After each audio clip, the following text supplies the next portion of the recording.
Oi, gente! Estamos em mais um quadro do SIC Apresenta e hoje estamos com a nossa associada Elizabeth. Elizabeth, então conta um pouquinho como que foi essa história de empreender, conta como tudo começou. Bom dia, Paola. Bom dia aos associados. Eu me chamo Elizabeth. Como foi empreender, né, Paola?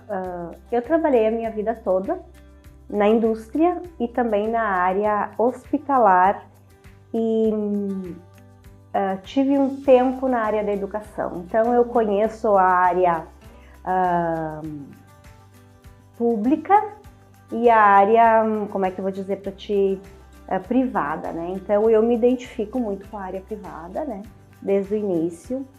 Eu venho de uma família, meu falecido pai, né, agricultores e uma família de professores, né? E eu sempre tive muita vontade de estudar, então eu passei a minha vida toda estudando, digamos assim, né? E quando eu fui trabalhar na indústria, que eu comecei na produção e eu fui estudando, fui buscando, fui trabalhar na área hospitalar.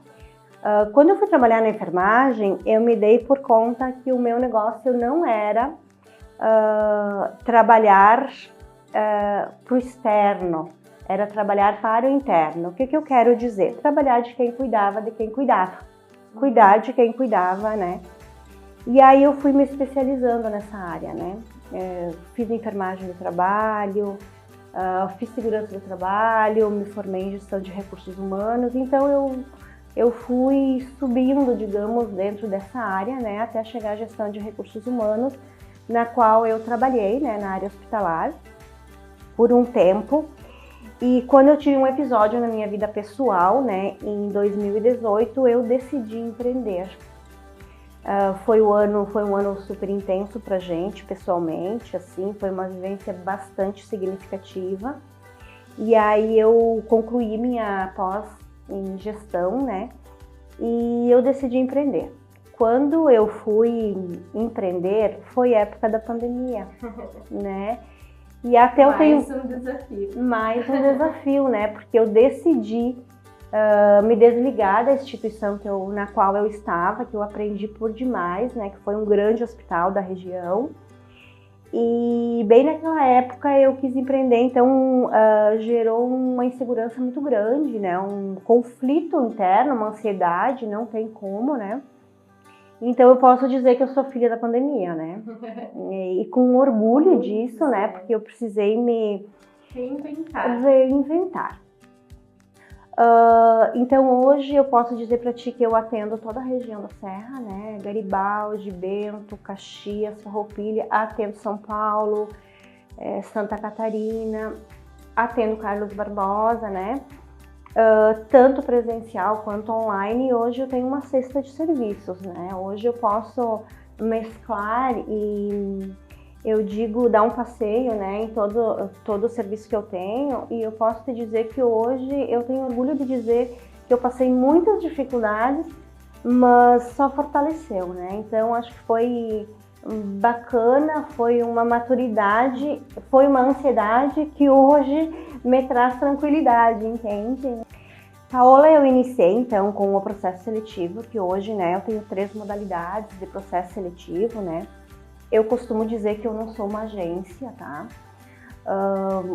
Então eu trabalho toda a região processo seletivo para as empresas que eu sou assessora de recursos humanos, né, de estratégia, e também para aquelas que vêm somente para o processo seletivo, né? Então, nessas 3 modalidades, dentro da minha proposta, eles podem optar por uma. Então, eu tenho desde só o fornecimento, a busca, né, do currículo profissional, né, até a pré-entrevista, até o perfil comportamental, já forneceu o perfil comportamental para a empresa, né? Então, a minha modalidade de processo seletivo não é para preencher vaga. Realmente eu gosto de fazer o processo seletivo, inclusive ele é mais demorado, né? Porque para mim tem que ter uma essência, sabe? Porque eu não acredito em profissional pronto, né? Eu acredito no profissional desenvolvendo. Então eu tenho a modalidade, né, do processo seletivo, que é aquele que as empresas me solicitam, tá? Então esse é o primeiro. E dentro desse processo todo, eu tenho a recolocação de carreira, que é aqueles profissionais que já estão no mercado, estão colocados no mercado, estão bem, digamos assim, mas por alguma razão, por algum motivo não estão satisfeitos, né? Ou quem está em pré-aposentadoria também, né? Tem gente que não acredita em transição de carreira e tá tudo bem, mas existe essa transição ali. Inclusive, vem muitos profissionais para mim que já estão em pré-aposentadoria e querem chutar tudo, né? Então a gente faz uma reorganização para fazer essa transição com tranquilidade, né? E aqui daí eu trabalho o desenvolvimento, né? Nessa modalidade eu trabalho o desenvolvimento. Perfil comportamental, desenvolvimento profissional, insiro a visão sistêmica dentro disso tudo. Então é essa mescla que eu acabo fazendo o desenvolvimento junto com a pessoa, o profissional que vem e que, claro, né, Paula, está aberto a esse processo, né, porque ele não é fácil de fazer, né? Digamos assim, ele é um pouco dolorido muitas vezes, né? Autoconhecimento. Autoconhecimento. Doloroso, né? Exatamente. Então eu tenho essa outra modalidade. Daí quem faz o investimento é o profissional que busca a recolocação, tá? Então são duas modalidades que eu tenho.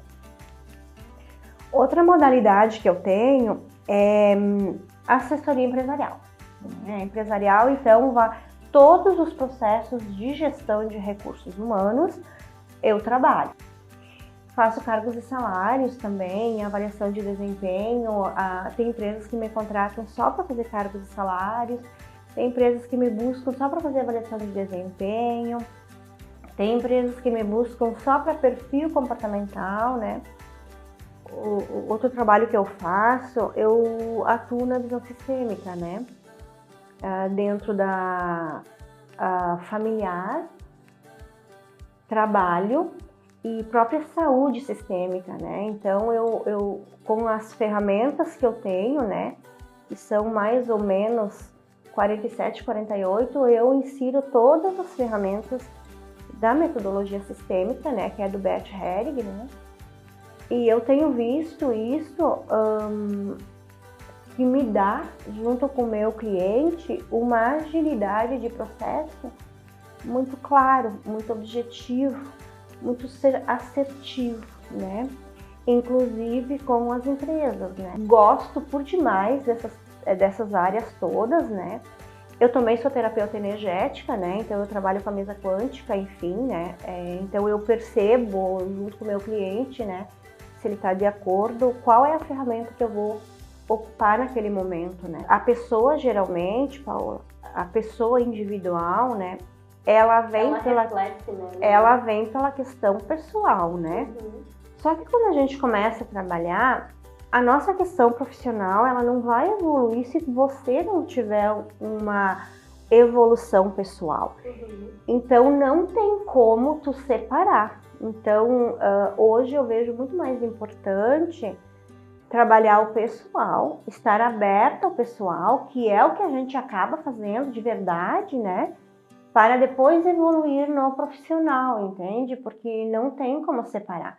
Antigamente a gente dizia assim, dentro até mesmo dos recursos humanos, né? Quando eu vou trabalhar, eu tenho que separar o lado pessoal. Não existe isso, é uma pessoa só. Até porque tu passa muito mais tempo no trabalho do que na sua própria casa, com a sua própria família. Então, quando a pessoa vem e a gente consegue e a gente identifica a situação, é muito gratificante.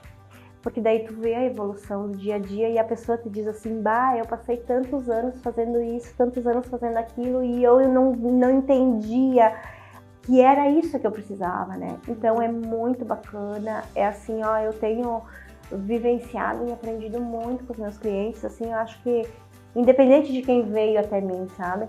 Eu me sinto muito realizada com o que eu faço, de verdade, sabe? Então é muito bacana, né? Eu trabalho também a orientação de carreira, a vocação de carreira para os adolescentes, né? Eu faço uma orientação de carreira mesmo, tá? Desde do ambiente que a pessoa vai trabalhar, está pretendendo estudar, o perfil está mais prevalecendo no momento, o perfil mesmo para as áreas, né? E eu trabalho com os pais também, né? Junto, os pais vêm, sabe? Porque gera muita insegurança, né? E como que tá a visão dos jovens hoje para o mercado de trabalho? Aí a gente vai falar de algo do 880, né, Paula? Porque eu sou da geração mais antiga, digamos assim, né? Hoje os jovens, eles não têm mais a visão que nós lá da geração Z, lá a gente tinha a longo prazo. Que nós éramos doutrinados daquela forma, né? Hoje o jovem, ele está muito tecnológico, imediatista, né, por vezes, e eu vejo uma situação dos jovens hoje bastante séria em relação a nós pais também, né? Os pais dão mais e recebem muito pouco, né? Então o jovem está muito adaptado, acostumado, habituado, né, a ter tudo, digamos assim, né? Está certo, está errado, eu vejo que isso dificulta muito, porque na vida empresarial não é assim que funciona. E há o conflito ali da empresa com o jovem, né? Com o profissional. Exato. Que está entrando hoje no mercado de trabalho. Exatamente. E os jovens, eles são totalmente desligados a alguns valores que para nós seriam importantes, né? Então eu vejo um caminho do trabalho em relação aos jovens bastante diferente ao longo prazo. Curto, médio e longo prazo, né? Teve um fato que te emociona, que te marcou nessa tua trajetória, nessa tua transição de carreira para empreendedora? Me marcou muito uma empresa assim na qual eu estive um tempo e eu sempre escutei, né, que o profissional que estava lá era o topo da pirâmide, né, no sentido assim de cuidado, de autocuidado, de cuidar com o profissional e tal, né. E depois, no final das contas, tu vai trabalhando, tu vai vivenciando, né? E tu vê que aquilo é uma cortina de fumaça, né? O que eu quero dizer com isso, Paula? Eu encontrei profissionais lá dentro, né? Com síndrome de Burnout, né? Então, isso me marcou muito, sabe? E eu vejo que muitas vezes, claro que aqui eu não estou generalizando, né? Não é nada disso, né? Mas eu vejo quanto que precisa ter o cuidado com o profissional, sabe? Mas não é cuidado de comando, de exigir, não. É o cuidado simplesmente de escutar, né? Eu atendi uma outra, né? Uma outra instituição, uma outra empresa na qual eu tive a oportunidade de avaliação de desempenho de todos eles, né? E eu saí dela numa realização comigo mesma de ouvir, né, o relato dos funcionários com muita gratidão. Por quê? Porque todos estavam com propósito, todos estavam entregues, todos tinham uma hierarquia bem definida, um respeito muito claro, né? Faz umas 3 semanas eu atendi uma moça, né? Eu atendi uma moça que teve bebê há pouco tempo, né? E aí foi uma avaliação de desempenho, né, e tal. Daí chega o momento que a gente pergunta, né? O que você faz para se desenvolver, né? A pessoa olhou para mim e me disse assim, eu não faço nada, eu não tenho tempo para nada. Mas eu sabia que ela tinha um bebê pequeno, né? E era o primeiro filho, né? E aí ela me disse assim, eu não faço nada, eu não tenho tempo, eu tenho meu bebê pequeno e tal. Daí eu disse, tá, mas você não conta que a maternidade é um grande desenvolvimento e tu vai desenvolver habilidades que antes tu não tinha, tu não dominava? Aí ela começou a chorar, né? Ela disse, eu nunca pensei nisso, né? Então essas coisas, assim, a gente começa a olhar, né, e ver o quanto que isso é bacana, sabe? Então, todo dia é uma oportunidade, isso aí, né? Mas não é um mar de rosas, né? Não é um mar de rosas, não vamos pintar o mundo cor-de-rosa, né? Porque a gente encontra dificuldade em todas as áreas, em todos os setores, em todas as famílias. Não existe ninguém que não tenha problema, né? E a gente vai resolvendo no nosso dia a dia, a gente vai aprendendo. E tá tudo bem. E eu sou uma eterna aprendiz, né, Paula? Eu tô aí, sabe, assim, na vida pra isso, né? Então, acho que é bem bacana isso. Acho que todo mundo deveria ter um pouco dessa sede do autoconhecimento, de aprender novas habilidades, né? Então tá, Elizabeth, assim que agradece você ter aberto as portas para a gente conhecer um pouquinho mais da tua história, da tua essência, né? Conhecer um pouco mais dos teus serviços e a gente deseja vida longa, sucesso nessa tua trajetória. Muito obrigada, Paola, muito obrigada à SIC, né, pela oportunidade, né? Eu tenho acompanhado, né? Muito bacana. Muito obrigada. Tchau, tchau, gente. Tchau, tchau.